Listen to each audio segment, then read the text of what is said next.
ചേച്ചി ഇന്നലെ വൈകുന്നേരം എവിടേക്കാ പോയി? ഞാൻ വിളിച്ചിട്ടുണ്ടായിരുന്നല്ലോ. ചേച്ചി എന്തൊക്കെയാണ് വിശേഷം? മക്കളൊക്കെ സ്കൂളിൽ പോയാ? അതെയോ? ഇപ്പൊ എത്ര ക്ലാസ്സിലാണ്? അതെ, ചോദിച്ചൊന്ന് പറയും. ശരി. നീ എന്താ പറഞ്ഞ? അല്ല, ഇന്നലെ വൈകുന്നേരം ഞാൻ വിളിച്ചിട്ടുണ്ടായിരുന്നു. അതെ. എന്തൊക്കെയുണ്ട് വിശേഷം? കൊറേ ആയല്ലോ കണ്ടിട്ട്. അതെ. പെൻഷനൊക്കെ കൂട്ടി നിങ്ങൾ അറിഞ്ഞില്ലേ? ഇനി ഇങ്ങനെ വരും പെൻഷൻ. ശരി, അപ്പോ ശരി. നീ പറ എന്താണ്? അല്ല, ഇന്നലെ വൈകുന്നേരം ഞാൻ വിളിച്ചിട്ടുണ്ടായിരുന്നു. അതെയോ? ചേച്ചി എന്താണ്? ഏട്ടനോ? ഇപ്പൊ എവിടെയാണ്? അബുദാബിയിലാ? വരാറായ? ഓ ശരി ശരി. അതെയാ? അച്ഛാ എന്താണ്? നെല്ലിന്റെ പൈസ ഒക്കെ കേറിയാ? അതല്ലേ, കേറും വയ്യാണ്ട് കേറും. ശരി അപ്പൊ നീ പറ എന്താണ്? അല്ല, ഞാൻ ഒരു കാര്യം ചോദിക്കട്ടെ? നീ ചോദിക്കുന്നീ ഒന്നല്ല 2 3 4 ചോദിക്കുന്നീ.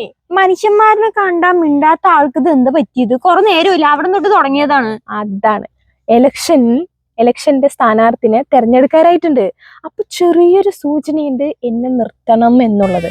അഥവാ ഇനി അവരെന്നെ ചൂസ് ചെയ്യുകയാണെങ്കിൽ അപ്പൊ പോയി വോട്ട് ചെയ്യാൻ ഇപ്പൊ തന്നെ പ്രാക്ടീസ് ചെയ്യണ്ടേ? എങ്ങനെയുണ്ട്? അടിപൊളിയായിട്ടുണ്ട്. എന്തായാലും കുഴപ്പമില്ല.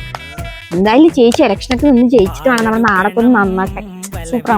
അയ്യോ, ആര് പറഞ്ഞ നാട് നന്നാക്കണമെന്ന്? ഞാൻ ഇപ്പൊ എല്ലാവരുടെയും കയ്യിലെടുക്കും. ഇലക്ഷൻ വോട്ട് ചോദിക്കാൻ പോകുമ്പോൾ ഇതേപോലെ മെയിൻറ്റെയിൻ ചെയ്യും. എന്നിട്ടല്ലേ ഞാനൊന്ന് ജയിക്കട്ടെ, അപ്പോഴല്ലേ ഇവരെന്നെ കാണാൻ പോകുന്നത് എന്റെ ഒറിജിനൽ സ്വഭാവം എന്താണെന്നുള്ളത്. പിന്നെ അപ്പൊ പിന്നെ നമ്മുടെ നാടിന്റെ കാര്യത്തിൽ ഒരു തീരുമാനമായി.